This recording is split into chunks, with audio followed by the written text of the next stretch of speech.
Millennia after the conclusion of the Old War, the Tenno, Sentient, and Orokin have faded into myth, their legacy preserved only in scattered fragments throughout the planets. The solar system has transformed into a landscape unrecognizable from its past. Dominating this new order are the Grineer, a militaristic and expansionist faction. They are governed by the Twin Queens, surviving Orokin who wield Kuva to transfer their consciousness between clone bodies, guiding the Grineer to their current position of power. However, today's Grineer are in every aspect notably weaker than their pre-war ancestors. Having lost the original template during or after the war, they were forced to depend on flawed and already cloned genes, which ultimately resulted in the widespread cloning decay syndrome plaguing the faction. This condition renders them sterile, with lifespans limited to mere decades and intelligence varying wildly among individuals. To counter these flaws, the Grineer augment themselves with cybernetics and make use of heavy armor. Their technology, though rudimentary and crude, is designed for efficiency and mass production. What they lack in innovation, they compensate for with overwhelming numbers, making them a relentless force in the solar system. Repeated efforts are made to undo the cloning decay syndrome by their best scientists, and for mostly that reason, they salvage old Orokin tech and raid settlements of humans and Corpus system-wide in hopes of finding a solution to their problem. Their unwavering devotion and near-mechanical mindset render them nearly unbeatable in combat. The Grineer are organized into a strict hierarchy with numerous military-style ranks, featuring specialized units adapted to various terrains, such as the Arid Core for Mars's deserts and the Frontier Core for Earth's dense jungles. Among their rivals, only the technologically advanced Corpus pose a comparable threat. The faction is currently ruled by its board of directors. Despite their opposition, the Grineer rely on the Corpus for trade and access to the solar rails, which are crucial for system-wide navigation and are currently solely controlled by the Corpus. However, tensions frequently escalate into unavoidable conflicts, as both factions fight for territory and remnants of Orokin technology. The Corpus, established by Vors Prize during the peak of the Orokin era, are now driven by an intense fixation on material wealth and the exploitation of the Void's potential. After Vors disappeared, their pursuit of true desires shifted into a near-religious devotion to profit. This obsession transformed the Corpus into a salvaging merchant guild governed by a coalition of investors, financiers, and plutocrats. Leveraging their technological expertise, they created an extensive network of robots and machinery for labor. Renowned for their energy-based weaponry, advanced shields, and teleportation technology, the Corpus excel at adapting Orokin tech and harnessing the Void's unique capabilities. Unlike the Grineer, the Corpus are plagued by constant internal conflicts among competing guilds and divisions. Operating more like distinct companies, each guild focuses on specific objectives. For example, the B-Cloud Hivemind specializes in development of artificial intelligence, while the Luxor Nanocomposites Foundry Forge produces weaponry and construction materials. Just like the Grineer, the Corpus have control over multiple planets in the Origin system and space stations throughout. While the Corpus and Grineer dominate the struggle for control over the system and its resources, smaller settlements of peaceful, non-militant individuals still exist. Various syndicates fight for their own goals, such as Suda, a Cephalon who chose digitization to preserve her mind and pursue knowledge, and the Red Veil, a faction of assassins dedicated to purging the system's corruption through flames. Additionally, defectors from both the Corpus and Grineer have allied with humans and now reside within massive space stations known as the Relays. These stations serve as sanctuaries, safeguarding merchants and settlers while striving to create safe havens beyond the reach of the major factions. But even old foes still roam the battlefield. The Eidolon, a massive broken sentient, waking every night for millennia to search for means to heal its broken body across the planes on Earth. Or the Stalker, a Warframe with an unknown host, presumed to be a human permanently linked to it. Some neutral groups have settled on different planets, such as the Ostron on Earth, who are protected by the mysterious Unum. Linked to an Orokin tower, the Unum is speculated to be a Tenno who never entered the somatic pod on Lua. Since the Old War, she has overseen and protected the Ostron village, sustaining them with the regenerating flesh of the tower. Although rare, signs of infestation have surfaced, with scattered sightings and evidence suggesting its presence. Small groups of individuals continue to disappear while venturing into abandoned stations on salvage missions. However, due to the limited scale of these incidents, no further investigations have been carried out. As the Orokin queens watched their empire collapse at the hands of the Lotus and the Tenno, they retained a deeper understanding of this world than most. As rulers of the Grineer, their immense influence and power enabled them to dispatch Captain Vors to scour the planets in search of any remaining warframes, with orders to destroy them. Captain Vors, with his deep understanding of Orokin technology, stands out as one of the few capable of adapting it for his purposes. Armed with the Seer, a pistol combining Orokin and Grineer design, and an Orokin void key, he journeys through the system, eliminating warframes still lying dormant in cryochambers. Though the Lotus, still hidden, monitors the Grineer closely, Vors' relentless efficiency keeps him a step ahead. He destroys numerous warframes before the Lotus can awaken them. After ordering his subordinates to raise an Ostron outpost on Earth, Vors discovers another dormant warframe within an ancient Orokin tower. This time, defying protocol, he adopts a new approach. Hoping to gain deeper insight into his enemies and to harness warframe powers for the Grineer, he refrains from destroying it.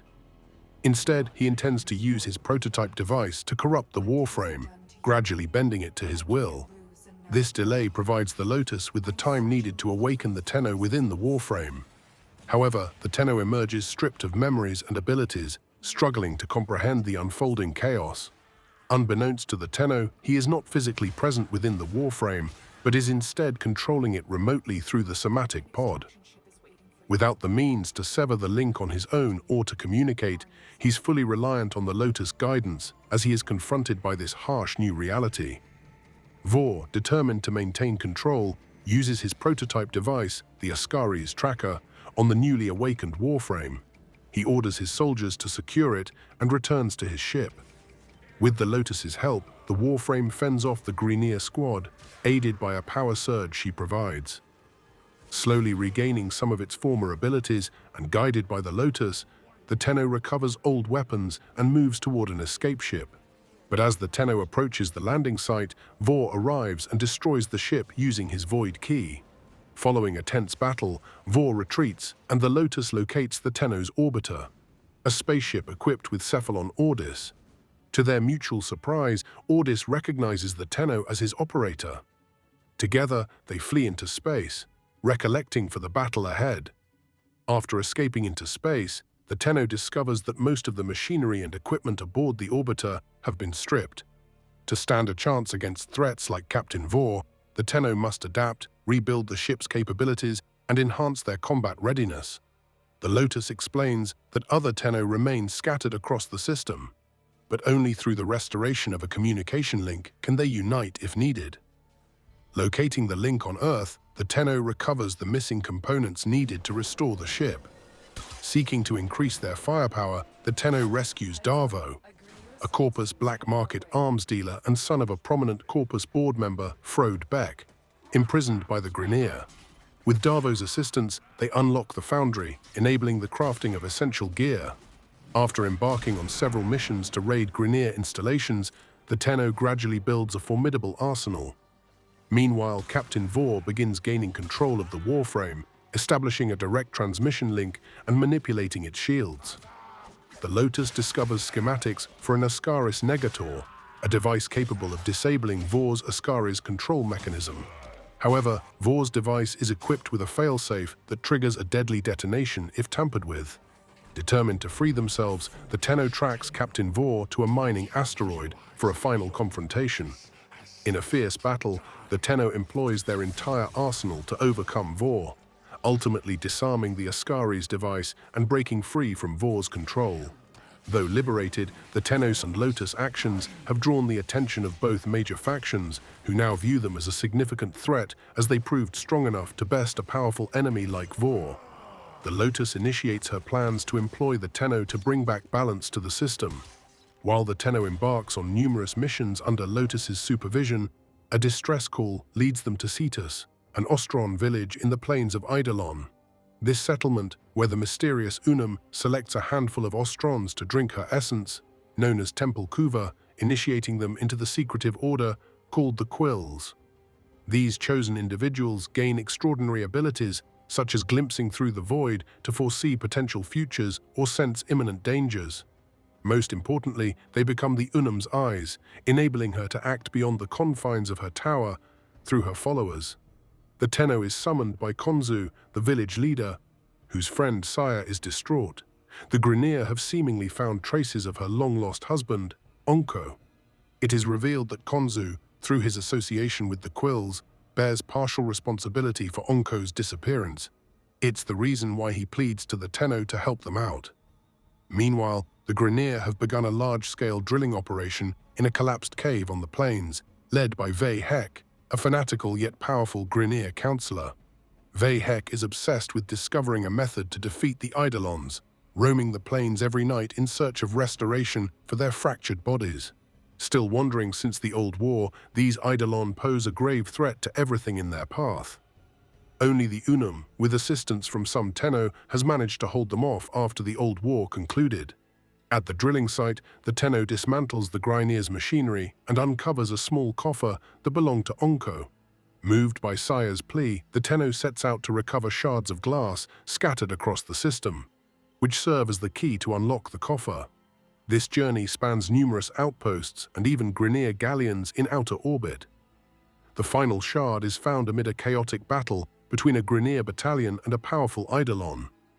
Forced to retreat into a nearby cave, the Tenno secures the last piece.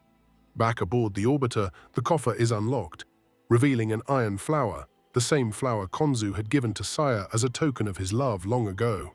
Onko had used this flower to symbolize that Saya was meant to be with Konzu, acknowledging his inability to stay due to his obligations with the Quills.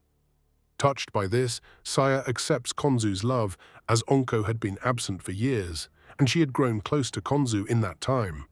From the shadows, Onko continues to watch over both Saya and Cetus, safeguarding them in his own way while functioning as a protector of the village. In the end, Vei Hek's plans are foiled, and although the Eidolons remain a formidable presence, their existence prevents the Grineer from fully dominating the region. The Ostrons are safe for now, but Vei Hek's relentless pursuit of control over the plains and the Orokin relics, safeguarded by the Unum, persists, leaving the battle far from over. After some time, the Tenno receives a transmission from Venus, drawing them to Fortuna, a debt internment colony buried deep underground. Situated in the Orb Valleys, Fortuna exists within a pocket of supercooled atmosphere surrounded by searing heat storms. Pre-war Orokin terraformers have made this region habitable, and the inhabitants, known as the Solaris, tirelessly maintain the coolant towers that stabilize the environment. Underneath this fragile balance of life lies a harsh reality. Nef Anio, a ruthless Corpus plutocrat, rules Fortuna with brutal efficiency. Most Solaris workers have purchased cybernetic upgrades to enhance their productivity, replacing their limbs with crude but powerful machinery and their heads with specialized sensors. Failure to meet Nef's arbitrary production quotas invites a horrific punishment. Repossession squads forcibly replace more body parts, escalating the workers' debt exponentially. Their labor consists of mining rare minerals and constructing off-world machinery. Yudico, the floor boss of Fortuna, reaches out to the Tenno for assistance with Thursby, a young Solaris worker burdened by the inherited debt of his parents. Thursby's desperate plan to steal Corpus equipment and sell it for profit quickly goes bad. Yudico interrupts him, warning that the operation has been monitored. Moments later, Nef Anio contacts them with chilling news. He knows of the theft and declares that Thursby will be repossessed as punishment. The Tenno arrives too late to stop the repossession. Thursby is left barely clinging to life, stripped of most of his body. Later, Nef Anio seeks to impress his investors by prematurely activating a new coolant tower. The experiment ends disastrously, and Nef shifts blame to the Solaris workers, demanding that 50 of them be repossessed as reparations. To enforce his demands, he deploys the Profit-Taker Orb, an enormous spider-like machine of Corpus design mixed with sentient adaptive shielding, tech which they harvested from old war wrecks. With no other options, Yudico entrusts the Tenno with the critical mission to destroy the malfunctioning coolant tower. The destruction of the tower pushes Neff to a breaking point.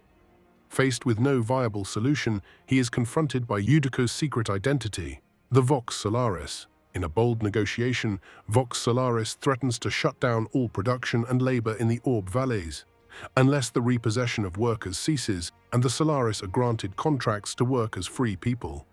Cornered and enraged, Neff has no choice but to concede, leaving his investors furious. In the aftermath, the Solaris workers are finally liberated, protected from Neff's tyranny and inspired with renewed hope. Even though working exhaustive and tiring jobs, they won't have to fear any repossessions, as Neff is now aware of the Solaris' control and influence over this installation.